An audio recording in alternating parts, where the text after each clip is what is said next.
Hello दोस्तों, आपका स्वागत है हमारी एक और नई वीडियो में। आज की हमारी मूवी का नाम है घोस्टक्वेक। ये एक हॉरर साइंस फिक्शन मूवी है जो रिलीज हुई थी 2012 को। मूवी की स्टार्टिंग में हमें एक हाई स्कूल को दिखाया जाता है। टीचर मायर अपनी क्लास को हिस्ट्री का सब्जेक्ट पढ़ा रहे थे और हमारी मूवी के हीरो स्मिथ का ध्यान कहीं और था। वो एक आर्टिकल को पढ़ रहा था जिसमें ज्वेलरी को घर पर बनाने का तरीका था।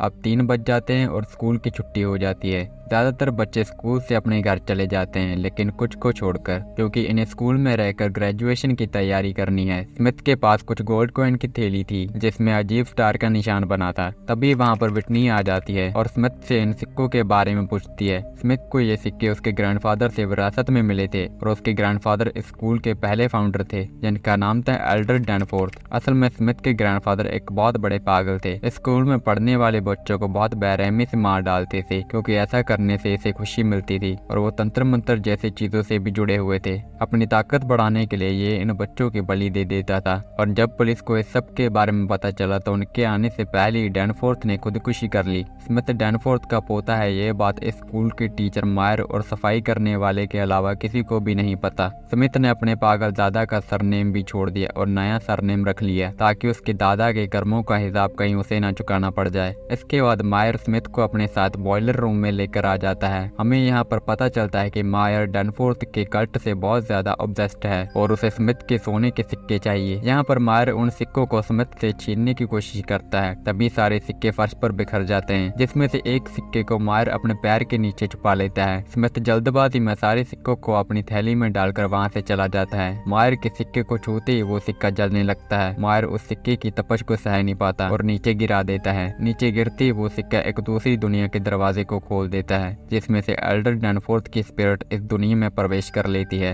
एल्डर ने कुछ सिक्कों की रिंग बना ली थी ताकि वो स्पिरिट्स की दुनिया से अपना संपर्क बना पाए। वो किसी रिचुअल के जरिए स्पिरिट्स की दुनिया में चला जाता है क्योंकि वो जानता था कि कभी ना कभी वो इन सिक्कों के जरिए वापस अपनी दुनिया में आ ही जाएगा। डैनफोर्थ मायर को बॉयलर रूम में ही मार डालता है। डैनफोर्थ के इस दुनिया में आती एक अर्थक्वेक पूरे स्कूल को हिलाकर रख देता है। रात में स्कूल की लाइब्रेरियन को लाइब्रेरी में एक चुड़ैल दिखाई देती है और ये चुड़ैल भी उसी दरवाजे से इस दुनिया में आई थी। जिसके बाद ये चुड़ैल लाइब्रेरियन को मार डालती है।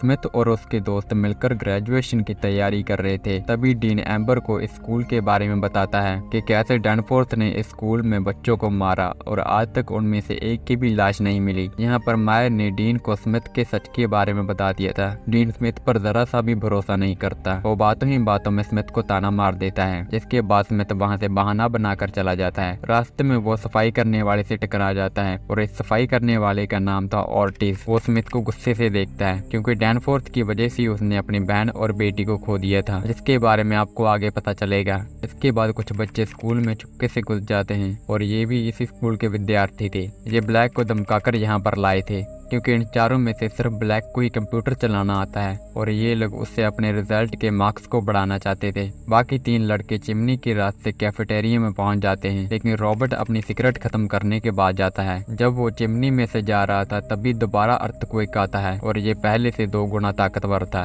इससे स्कूल में दरारें पड़ जाती हैं और स्कूल के सारे खिड़की दरवाजे अपने आप बंद हो जाते हैं। इसी दौरान रॉबर्ट को डैनफोर्थ की स्पिरिट आग से जलाकर मार डालती है और इसके दोस्तों को लग रहा था कि रॉबर्ट यहाँ से डरकर भाग गया है, जिसके बाद वो आगे बढ़ जाते हैं। स्कूल में एक कमरे में टीचर गारलैंड 3 बच्चों के साथ ग्रेजुएशन के लिए म्यूजिक की तैयारी कर रहे थे। इसी बीच अर्थक्वेक से किम्बरली को चोट लग जाती है। इस अर्थक्वेक के पीछे डैनफोर्थ का हाथ था। वो बस इससे सबके अंदर डर पैदा करना चाहता था। वहीं दूसरी तरफ ऑर्टिस के पास डैनफोर्थ की डायरी थी जिसमें डैनफोर्थ के बहुत सारे मंत्र लिखे हुए थे और इन्हीं मंत्रों से ऑर्टिस डैनफोर्थ को मात देना चाहता था। तभी उसके पास उसकी बेटी मार्सोल की स्पिरिट आ जाती है जिससे ऑर्टिस समझ जाता है कि डैनफोर्थ वापस इस दुनिया में आ चुका है और इस पल का वो बहुत सालों से इंतजार कर रहा था। वो अपनी बेटी और बहन का बदला लेना चाहता था। मार्सोल भी डैनफोर्थ का शिकार हुई थी। ओटिस अपनी बेटी को देखकर बहुत भावुक हो जाता है और उससे उसकी मदद करने के लिए कहता है, लेकिन मार्सोल सिर्फ एक छोटी बच्ची की आत्मा थी। वो डरकर अपने पिता का साथ देने से इनकार कर देती है। तभी वो चुड़ैल आकर ओटिस को एक कमरे में कैद करके चली जाती है। इसके बाद स्मिथ और विटनी को बॉयलर रूम में मायर की डेड बॉडी मिलती है जिससे वो बहुत डर जाते हैं। वहीं दूसरी तरफ डीन और एम्बर को स्कूल का हर दरवाजा बंद हुआ मिलता है। अब वो इसी स्कूल में फंस चुके थे और स्मिथ और विटनी इनके पास आकर इन्हें मायर की मौत के बारे में बताते हैं। इसके बाद ये सब मिलकर यहाँ से बाहर निकलने का दूसरा रास्ता ढूंढने लगते हैं। इसके बाद फिर से एक जोरदार भूकंप आता है, जिसकी वजह से साइंस लैब में रखे हुए कुछ मेंढक जिंदा हो जाते हैं और प्रिंसिपल और टीचर पर हमला कर देते हैं, लेकिन ये दोनों बड़ी आसानी से इन्हें मार डालते हैं। इसी दौरान ऑडिटोरियम में रखे हुए लोहे के पुतले में जान आ जाती है और वो म्यूजिक टीचर गार्लैंड पर हमला करके उसे वहीं पर मार डालता है। ऐसे ही कई लोग एक एक करके डैनफोर्थ के इस खूनी खेल का शिकार हो जाते हैं, जिसके बाद डीन को लगता है कि इस सब के पीछे स्मिथ का हाथ है, जिसके बाद इनमें बहुत बहस होती है। इस सब में स्मिथ का राज, जो कि इतने समय तक लोगों से छिपा था, वो सामने आ जाता है, जिससे विटनी बहुत नाराज हो जाती है, क्योंकि वो सोच रही थी कि इतनी जरूरी बात स्मिथ ने उससे भी छिपाई, क्योंकि स्मिथ और विटनी एक दूसरे से प्यार करते थे, लेकिन अभी तक किसी ने भी अपने प्यार का इजहार नहीं किया था। वहीं दूसरी तरफ कंप्यूटर लैब के सारे कंप्यूटर क्रैश कर जाते हैं, जिससे ब्लैक उनके रिजल्ट को नहीं बदल पाता और कर्ट उस पर गुस्सा करने लगता है। तभी अचानक वो कंप्यूटर एक्सप्लोड हो जाते हैं, जिसके बाद ये दोनों वहाँ से भाग जाते हैं। रास्ते में इन्हें अपना साथी स्टू मिलता है, जिसका मुंह डैनफोर्थ ने सुई धागे से सिल दिया था, और कर्ट उसे बचाने की बहुत कोशिश करता है, लेकिन दम घुटने की वजह से स्टू की मौत हो जाती है। इसके बाद किम्बरली, डेक्स और शैनन यहाँ से बाहर निकलने की कोशिश कर रहे होते हैं। किम्बरली उसे कहती है कि पहले हमें गार्लैंड सर को ढूंढ लेना चाहिए, लेकिन शैनन उसे मना कर देती है, क्योंकि शैनन एक लेस्बियन थी और वो किम्बरली को गार्लैंड के साथ नहीं देख सकती। लेकिन किम्बरली तो अपने टीचर पर पूरी फिदा थी, वो अपने टीचर से 18 साल छोटी थी। इसके बाद किम्बरली अकेले ही गार्लैंड को ढूंढने निकल जाती है और उससे बाथरूम में गार्लैंड नहाते हुए मिलते हैं, जिसके बाद उसके मन में लड्डू फूटने लगते हैं और वो भी अपने कपड़े उतार कर नहाने के लिए चली जाती है। लेकिन यहाँ पर गार्लैंड के भेस में वो चुड़ैल नहा रही थी, जिसके बाद चुड़ैल अपना असली रंग दिखा देती है और उसे मार डालती है। तभी वहाँ पर शैनन आ जाती है और किम्बरली की डेड बॉडी को देखकर उसके होश उड़ जाते हैं। दूसरी तरफ ब्लैक और कोट चिमनी के रास्ते बाहर जाने की कोशिश करते हैं और इन्हें वहाँ पर रॉबर्ट की लाश मिलती है, जिसका कबाब बन चुका था। इसके बाद डेक्स और शैनन भागते भागते स्मिथ और उसके दोस्त के पास आ जाते हैं। यहाँ पर डैनफोर्थ और वो चुड़ैल इनके सामने आ जाते हैं। तभी ऑर्टिस उस कमरे से बाहर निकल आता है, जिसका पता डैनफोर्थ को भी लग जाता है और वो ऑर्टिस के पास आकर उसकी बेटी की आत्मा को अपने साथ लेकर चला जाता है। मौका देखकर स्मिथ और बाकी सब वहाँ से भाग जाते हैं। इसी भगदड़ में डेक्स इनसे अलग हो जाता है, यहाँ पर वो भी मारा जाता है।